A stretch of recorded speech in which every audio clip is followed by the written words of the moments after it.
On this episode of Carnage, we're turning the MX5 up to 1100 horsepower.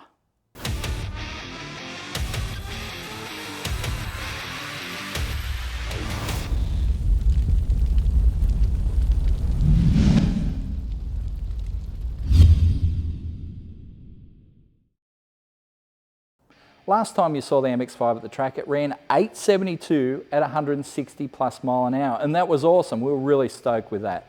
But we thought maybe that was its last time at the track. We didn't know.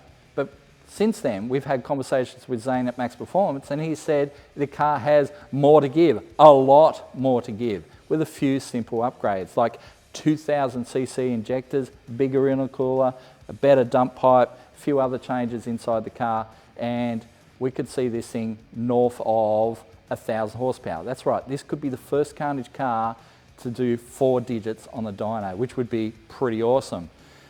And with that sort of power, 7-second quarters then become a reality, a very real reality. You know, it's like, wow, can you imagine pushing this thing into the 7-second zone? That'll be nuts. But we're gonna give it a try. So, we've already started some of the upgrades, and we'll show you that in a sec, but we need to spin this around, get it on the hoist, and get to work, because this thing has a date with the dyno.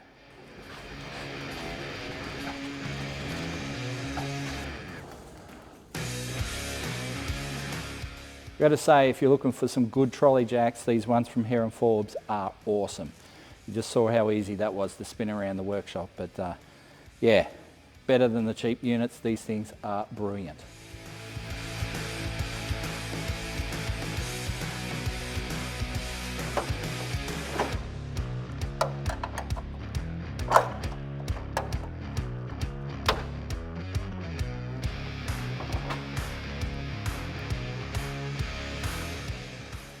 So as I mentioned before, we've already started the upgrade process. We sent the car down to Ben at Top G Fabrication, and we got him to do a larger dump pipe. So before, it necked down to 3.5 to get down past the steering, and that always restricted the car. So now it has a full 4-inch dump that exits through the guard.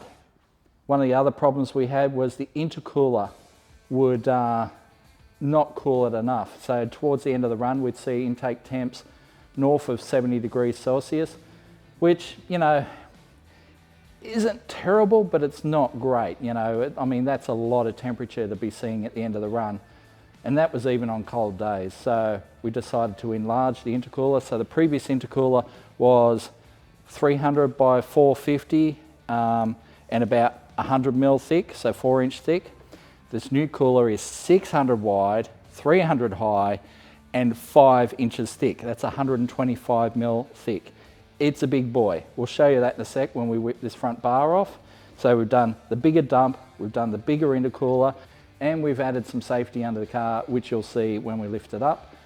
But yeah, we need to upgrade the fuel system as well. So at the moment it runs a deadhead system, because it still has the fuel system from when it had the LS in it all those years ago.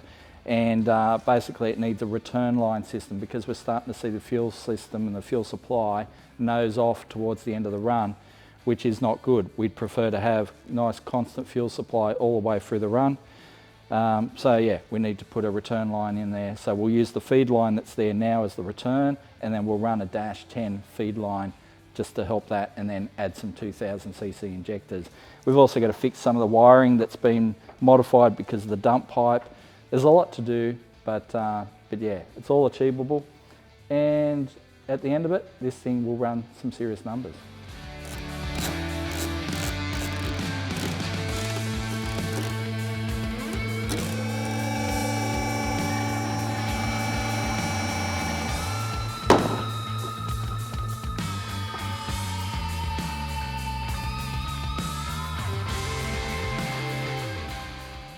So not only have we added our 5-inch thick boy cooler here, we've also put ProFlow boost clamps on all the joints, so there's no silicone in the system anymore. We sent this off to Ben to do because, you know, it was going to require a lot of things to be changed. So the radiator had to be moved back for the thicker cooler, and we got him to tidy all this stuff up a bit, because I kind of hacked it because we're always under a time crunch. Well, while we were working on other things, we thought it's easier just to send it to Ben, get him to do all this stuff, and just make it neater and tidier. So in the future, when this goes to a new home, they won't look at it and just shake their head going, Scotty, what have you done? Now it all looks a lot neater, tidier. This thing is actually starting to come up a little bit race car, which is probably important in a car that might go into the 7-second zones. So down underneath, let's lift it up.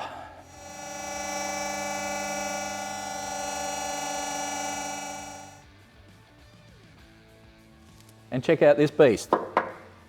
Solid as, 3.5mm thick. So that is a catch tray.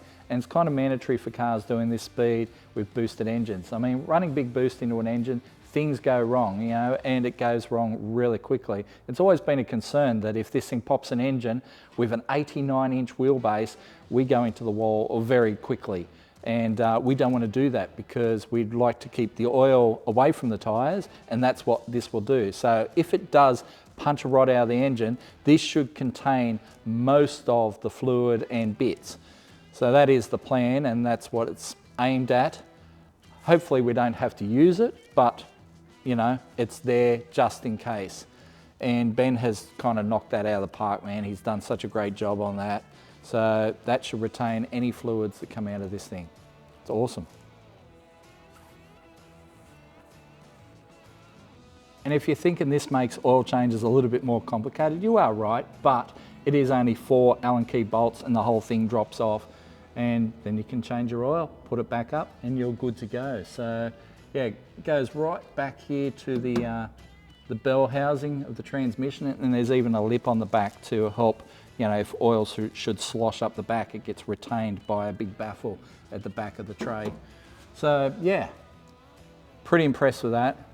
Exactly what we needed, and I thought it was going to be super hard to do on this car, but yeah, Ben has excelled himself. So all right, we might even whip that off because we do have to do an oil change on this thing.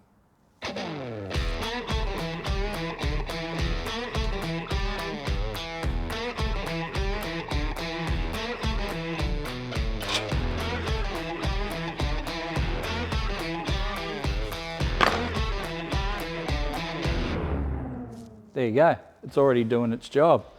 We haven't done the radiator hoses yet, so that's why the coolant is there.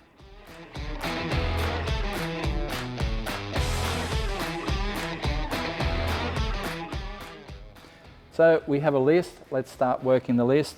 There's a few things we can't do just yet. I mean, I can take the dump pipe off, which I'll have to, so I can fix up all this wiring, but I need to cover everything in heat wrap. So I've got to heat wrap the dump pipe and a heat wrap around this electrical stuff, the headlight wiring and that sort of thing, but that stuff will be here later today.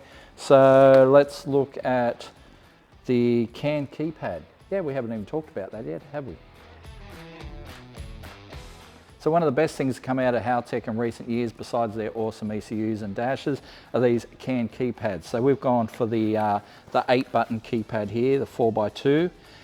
And these things are just awesome. They plug into your ECU through the CAN network and allow so much more functionality in the car at the touch of the button. You want to run higher boost, you can just do it for the keypad. You want to run a certain boost limit and a certain RPM limit for the burnout, you do it for the keypad. You want to switch your thermo fans at the touch of the button, you can do that.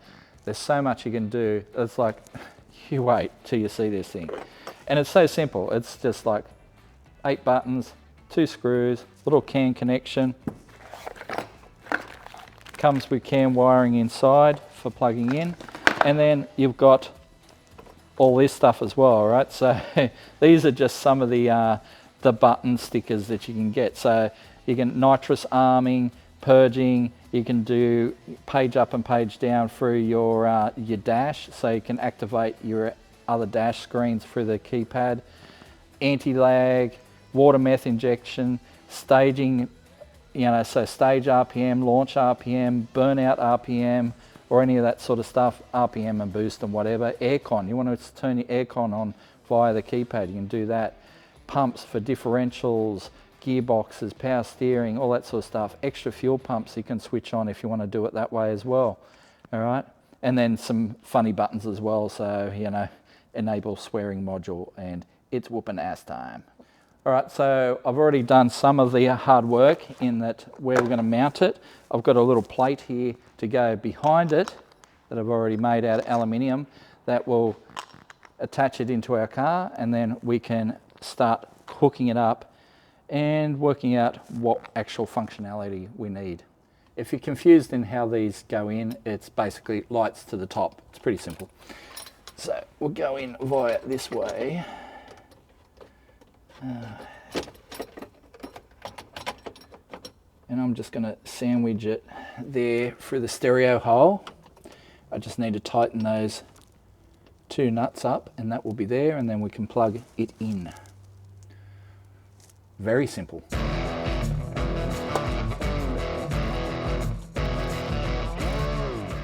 So now that we've got our CAN keypad in there, it's attached nice and solid. We just got to plug in our other end. We're in an available port, and we have one there on the wideband controller. So I just got to poke this up in there. Give me a sec.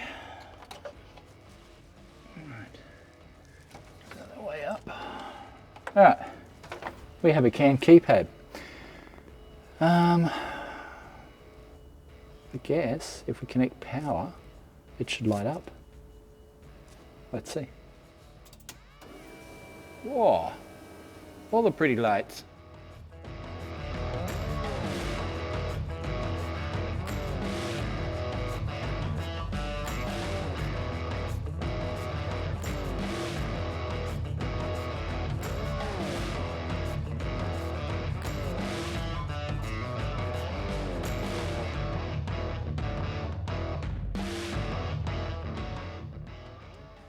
Well, that was simple. I think I assigned 4 hours to do that job just because it's how difficult it is to get under that dash, but we've done it in less than half the time. So, alrighty, let's have some lunch and then we'll come back and do our fuel system. Our next job on the list means we need to drain the fuel tank and reroute some of the lines. So to drain the tank, we're going to use our ProFlow electric pump. So we'll just drop our donger in the tank and then get our empty fuel drum.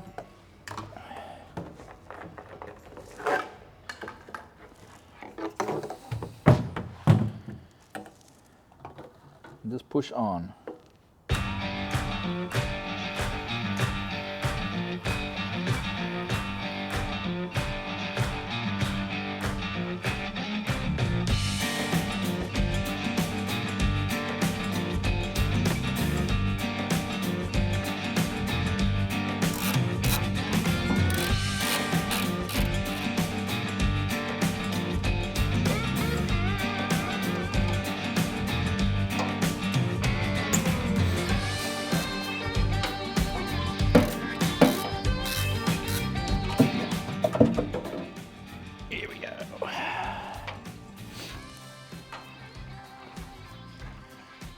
For those of you not familiar with the Mazda's fuel system, it was done quite a while ago. I think it was episode 6 of Carnage.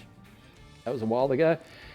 And so it was a 40-litre fuel cell which fed this into a filter through a Bosch 044 pump. The 044 filled this surge pot which has Marlboro 460s in it, 2 of them I think. They come out in these 2 -8 lines which split off into a single -8 through another filter and through our deadhead regulator, which is what is causing us dramas, we think, because we are seeing the fuel flow at the end of the run nosing off, and it shouldn't be. But yeah, we'll do away with, well, I think it will replace it all from about this point. We'll do 2 -8s through a -10 and then -10 all the way to the front, and then do return in -8 and have the regulator up the front. And then obviously it'll be boost reference as well. And we actually have the reg over there on that, the trolley. So let's go have a look at that.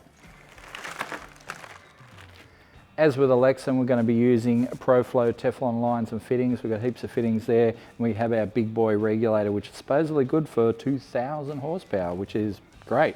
Has -10 ORBs in either end, and it also has some -8s if you want to use -8s. We're only going to need, I think, the -10s and then obviously return out the butt, and that will go to the back of the car. So yeah, we'll pull out what we need and then replace it with this stuff.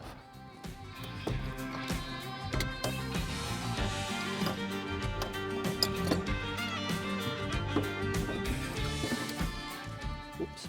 Okay, so I was just going to open this filter and clean it, but I noticed it is -8 at either end and I need -10. So we'll put a call into ProFlow and get them to send out a -10 filter, and that one will go into spares. Alright, so there's our fuel pressure reg. Obviously we have to relocate that sensor up the front and change the wiring to suit. And yeah, that will not be going back in. So I'm just going to Teflon up our fuel pressure sensor. It is the one that our car is wired up for, so put there in the port.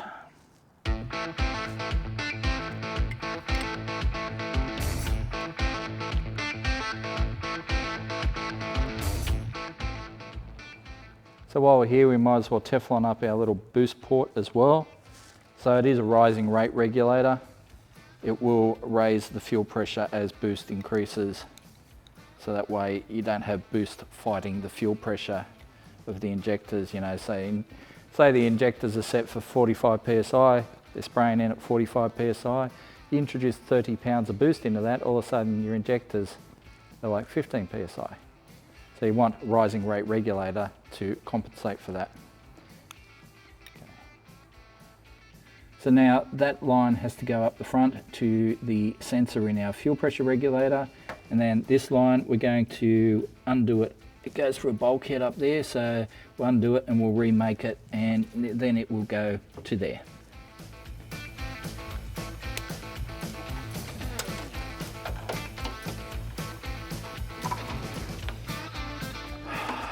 Here it is up the front. Okay, we'll just poke that down the other side. Just as a comparison, here's the old one and there's the new one.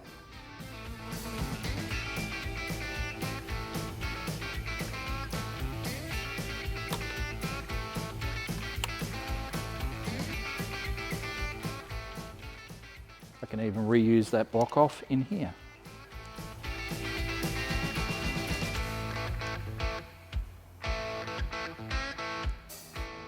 Right, so what we're going to do there is we're going to feed -10 in this end, -8 will return out of this end, it'll come to our reg, which we'll probably position down here somewhere, and then it'll be -8 return, -10 feed, all will be good with the world. We've got our wiring. It's all coming up Millhouse.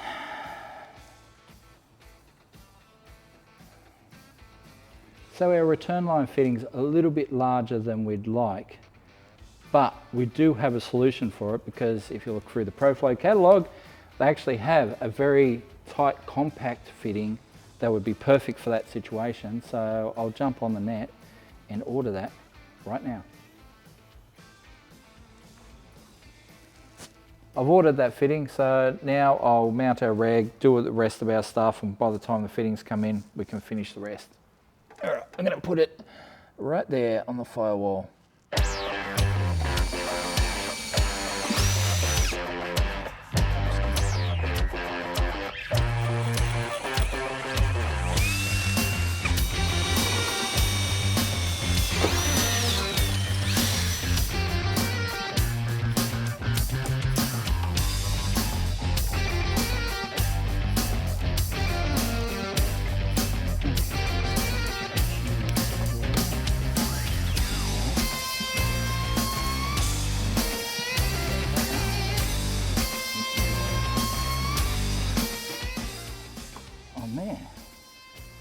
Now we just need to run lines to it.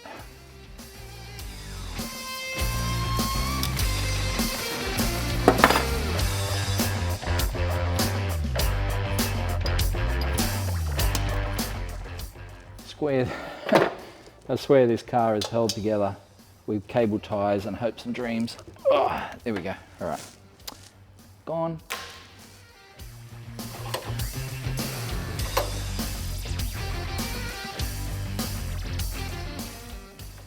Right, well, here's another one done.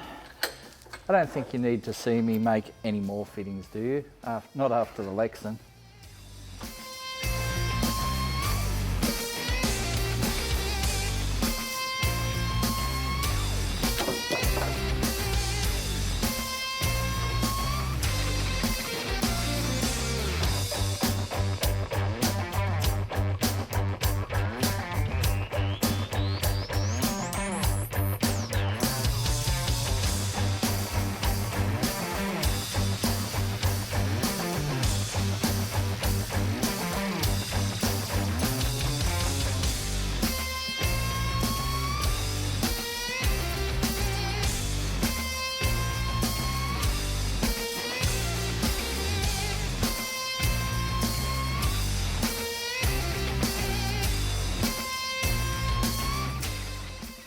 So we've made a few changes in here, made a few lines up.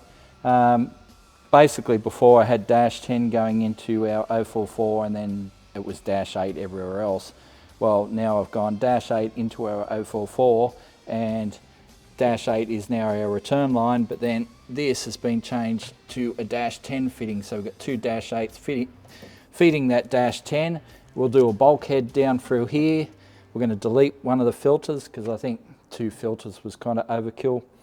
I think 1 filter's enough. So yeah, we'll get the tank back in here, hook it all up, do our line under the car, and yeah, we'll pretty much be done.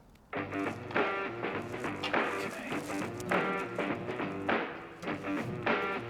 Scoop it in.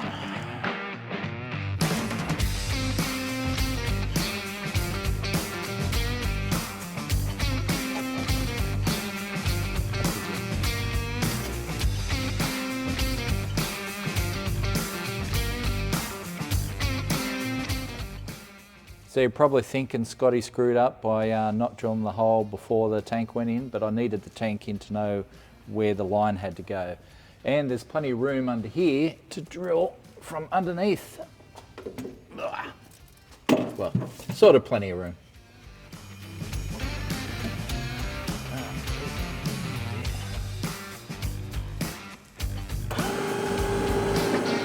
That's big enough. Let's have a look.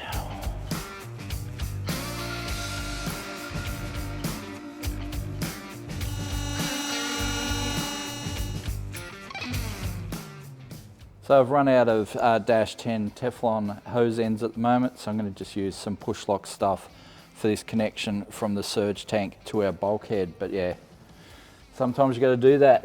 Sometimes you've got a lot of stuff laying around. You just have to get it out of the storage bin. Right, so just let's go. Okay, here we go. Right, hose end on there, and we're good to go. Silicone spray, you've got to use it on this stuff, otherwise it is never going to go on. Oh, come on. Get on there. Yep, silicone spray, it's the answer.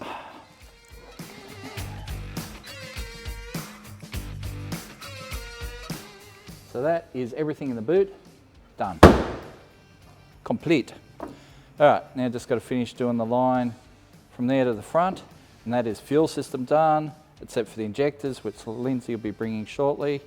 Yeah, we're getting pretty close to firing this thing up. Woohoo, we've had a delivery. And of course, the most important part I've been waiting for is this little 90-degree compact fitting, which has -8 ORB on this side and then -8 AN on this side. They're in the latest ProFlow catalogue, which you can obviously see here, called banjo adapters. Right, so we need this because the other fitting was obviously too tall and it hit against the bonnet of the car. So we can just screw that into our fuel rail, like so. All right, it's got the little O-ring on it. Now where's my Allen key? Here. Just tighten it up with the Allen key.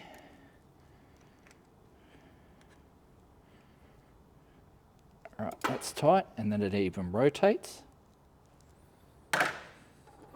And we've got our hose. angle end first. This side. It's tight. Tight.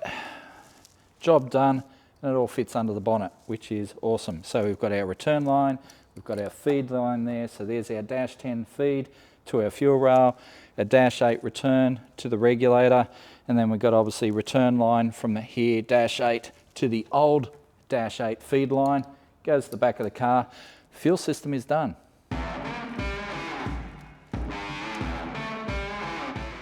Now that we've done the fuel system and all the other stuff, it's time to deal with some heat issues. And you know, with the new dump pipe, there's plenty to deal with. We've got a bit of a shield here around our master cylinder, but it would be great to deal with some of the radiant heat that's going to be coming out of this stuff. So we've got some of ProFlow's titanium heat wrap. It's good for up to 980 degrees Celsius. That's hot. That's hotter than Margot Robbie, and she's smoking. But yes, we're going to wrap our dump pipe. We're going to actually put some of this shielding around some of the wiring and tubes in there. So, you know, various wires and tubes running through this area. We're going to wrap it in this stuff, which can repel up to 500 degrees of radiant heat anyway. So, yeah, we're going to give everything its best chance to survive in this engine bay because, yeah, things are going to get hot when we're going to be pumping out 1,000 horsepower at the tyres. That's a lot. Okay, dump.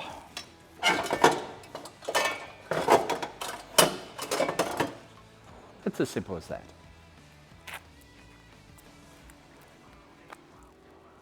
So if you want to protect smaller lines and wires without having to remove them, this stuff is great. Just Velcros together so I can go around, say this coolant line here, wraps around and just Velcros together. Obviously I'll take that off and cut it to length, but yeah, that's how it works basically. So I'll just go measure it up, get it to the right length we want, and then cut and fit.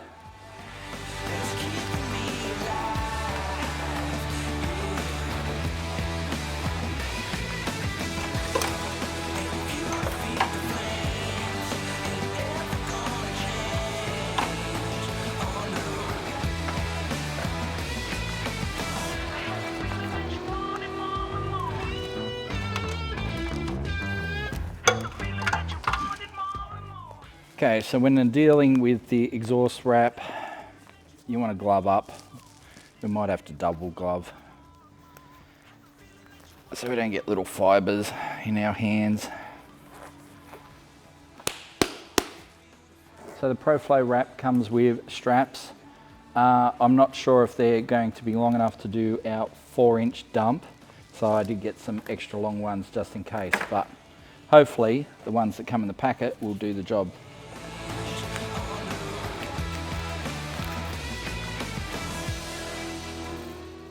That's a hard no to that. Yeah, just as well. We've got those long ones. So when using the exhaust wrap, iron hand protection is recommended, and it also helps to wet it. So we're going to definitely do that. Actually, we'll wet it all. Look at that. All right. See how we go.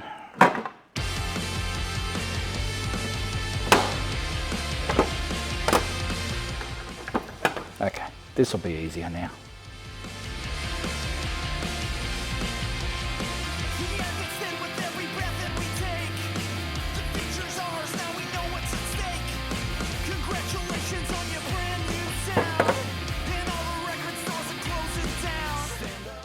A good little tip is to use a big ass hose clamp if you got one. We didn't, so we're going to use some cable ties to hold it in place so we can, you know, keep a consistent hold on it while we're working our way down the pipe.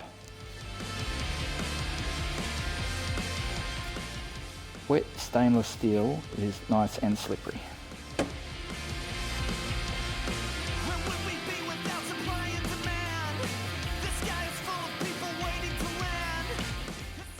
So when you get to the end, you want to tuck it under, double it over, so there's no exposed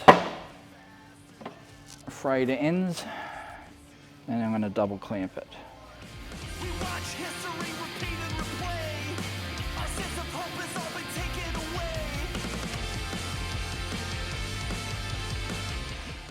away. And done. Now to do the bottom bit, we don't need to show you that, and then we can throw it on the car.